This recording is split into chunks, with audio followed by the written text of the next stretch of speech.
हम सभी लोग भगवान का नाम तो अवश्य जपते रहते हैं, कोई भी मंत्र जप करते रहते हैं। लेकिन कभी आपने सोचा है कि भगवान का नाम कैसे काम करता है, कैसे कार्य करता है? श्रीमद् भागवत महापुराण में षष्ठ स्कंद में बड़ा ही दिव्य वर्णन आया है, जब यमराज अपने यमदूतों से कहते हैं कि अज्ञानाद् अथवा ज्ञानात् उत्तम श्लोक नामयत संकीर्तितम अघम पुंसो दहे देधो यथा नलः।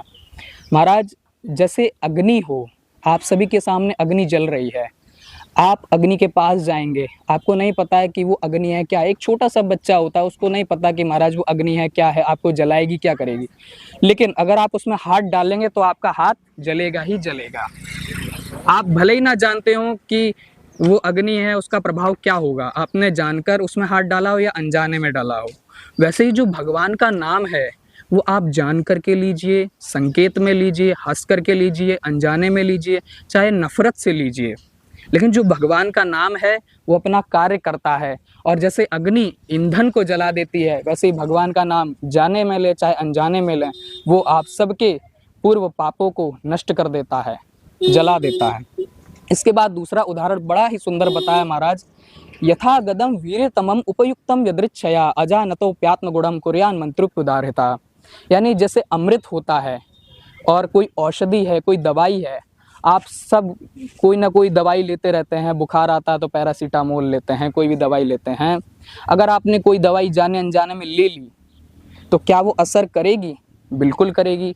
ऐसे जो भगवान का नाम है उसको आप कैसे भी लीजिए, वो आपको असर करेगा ही करेगा एवं आपका कल्याण करेगा। दूसरा उदाहरण बताया महाराज, जैसे आपके सामने अगर बिजली का तार रखा हो, आपको नहीं पता कि उसमें करंट आ रहा है कि नहीं आ रहा है, उसमें क्या होगा क्या नहीं होगा, लेकिन अगर आपने टच कर लिया तो वो आपको करंट देगा ही देगा।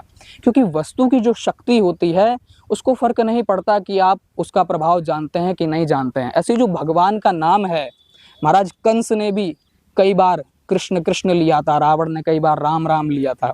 वो नहीं जानते कि कैसा है भगवान का नाम, वो नफरत में लेते थे, लेकिन फिर भी भगवान का नाम तो महाराज बड़ा ही अनमोल है, वो अपना कार्य करता रहता है और इसीलिए वो आप सबके सारे पापों को नष्ट करके आपको मोक्ष धाम देता है एवं आपका कल्याण करता है।